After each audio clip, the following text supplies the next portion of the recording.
We are back with you once again for another Johnnie Torch Classic Comics Corner review. And today we're going to be taking on The Flash, number 123, Flash of Two Worlds. Yes, this was the exciting first meeting of Barry Allen and Jay Garrick in the pages of The Flash comics. Of course, The Flash was originally Jay Garrick in the Golden Age, and here in 1961, the Barry Allen version would finally come face-to-face with his hero, Jay Garrick. Spoilers, of course, because this is a spoiler review, but, the issue's been out since 1961, so I don't really know if that's quite an amazing spoiler warning. But we have very interesting Flash of Two Worlds, with the incredible first meeting of Barry Allen as the Flash and Jay Garrick, also the Flash. This issue came out in 1961. The Flash, Barry Allen, of course, had assumed Flash duties since 1956, and the Jay Garrick Flash had been retired since 1949. So there was always some interest in the Flash comic of having both Flashes meet. Of course, Barry Allen's hero was Jay Garrick from the comic book. In the first origin issue of The Flash for Barry Allen, he was reading a Jay Garrick Flash comic. And, of course, it's explained in this issue that Gardner Fox, the writer of The Flash and the writer of this issue, was getting his stories of Jay Garrick sort of through the telepathic vibrations between worlds. And it's an interesting little fourth wall breaking that Gardner Fox allowed in the story. And, of course, Carmine Infantino, the co-creator of The Flash, also drew this story.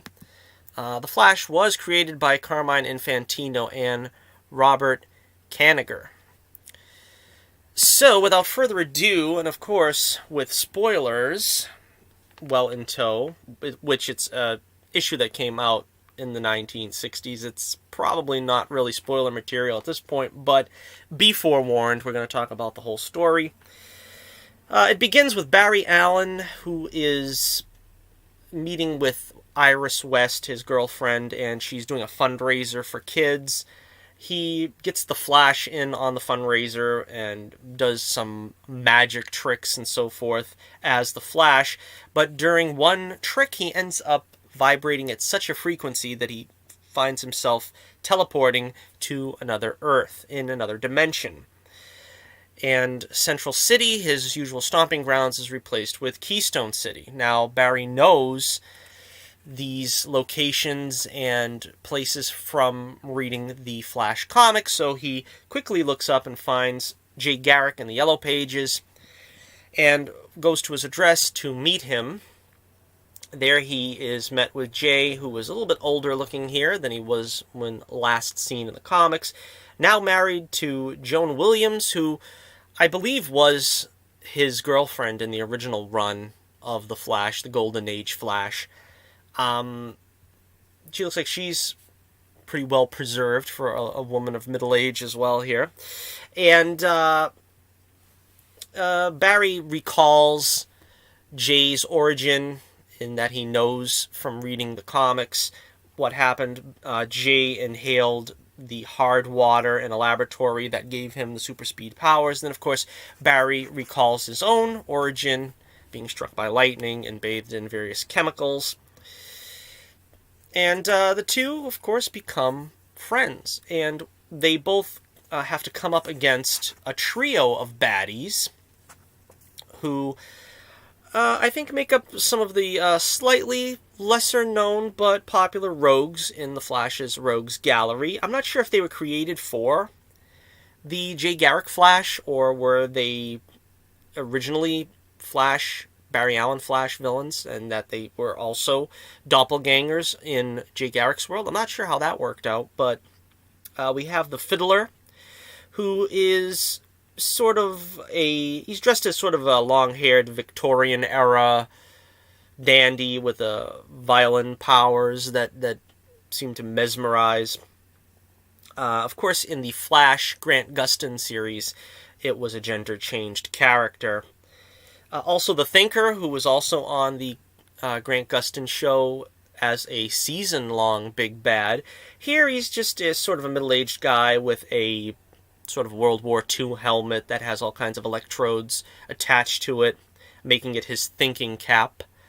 And the Shade, who is a little bit more dapper looking, with a black suit and large black top hat, with the power to sort of create shadows and get the Flash caught up in trying to fight his way out of these, dark zones.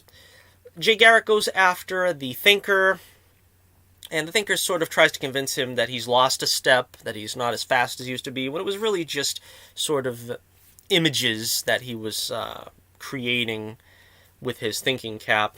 The Flash goes after Shade, but again, to no avail. They both join forces to take on the Fiddler, and in true Silver Age fashion, the Fiddler is riding a Fiddler car, which is very interesting. You gotta love these Silver Age stories when they didn't take themselves too seriously, and the Fiddler's music makes both Flashes dance erratically, sort of reminding me of Kirk and Spock and Plato's Stepchildren. But I also got to hand it to them for actually putting the cover image in the story. That doesn't always happen, but the cover image is pretty much well represented in the story, with a panel of both Flashes coming to the aid of a construction worker who's almost crushed by a steel girder. Barry Allen Flash uses his speed to make the air currents force the tremendously heavy girder back up and out of danger. So at the very end, they take on all three baddies and defeat them pretty soundly, and Barry Allen has to return, of course, back to his own world, transporting himself by the same trick of using his incredible speed. And he meets an incredulous Iris, who is still a reporter, as far as I know here, and basically tells her it's a tale that she wouldn't believe if he told her. And again, sort of like fourth wall breaking joke at the end, where he says he's going to look up Gardner Fox to tell him that that Jay Garrick does in fact exist on another world. Very interesting, very amusing. It was a fun episode. Of course, this is a reprint. I got a reprint. This was $4. Back in 1961, of course, this was only 10 cents. And they give you a lot of pages here for 10 cents. I mean, they pack in a lot of story. 25 pages. Nowadays, you probably don't get 22 pages for, more than $4. And, this is just typical Silver Age goodness.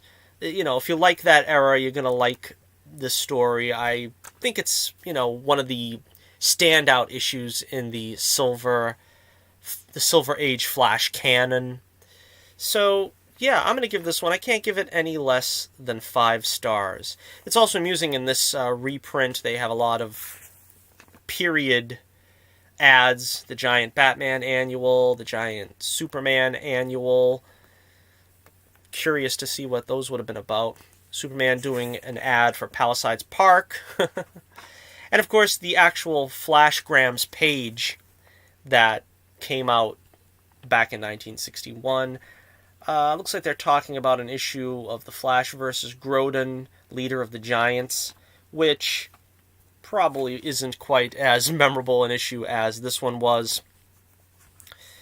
The Secret Origins Giant comic special. So, it's a great look at Silver Age comics. I'm a big fan of Silver Age comics. They didn't take themselves quite that seriously back then. There wasn't need of hugely convoluted scientific explanations for things.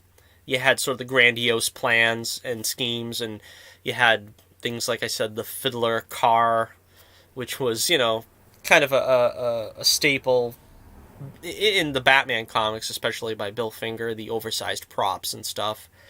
And you had the gloating villains. It leads you to wonder when they have the heroes in their power why they don't just kill them, but they'd rather gloat and say, I have the Flash in my power, and the next time we meet, I'm gonna rub it in your face. It's a different type of look at the relationship between the hero and the villain in these stories, and I like it a lot. I appreciate it. So there you have it, The Flash of Two Worlds. I'm giving it 5 stars out of 5. So try to check that one out if you can. An important issue in the lives of two Flashes. Of course, Barry Allen would go on to be the Flash for, many more years, and of course returned after his death, so to speak, in Crisis on Infinite Earths. He would return. And of course, Jay Garrick, they've made use of him many times since this issue as well. A lot of fun and worth checking out, especially if you're a fan of the Silver Age. So, until next we meet, this is Johnny Torch, once again thanking you for joining us for another Classic Comics Corner review. And until next we meet, this is Johnny Torch reminding you, keep the flame burning brightly,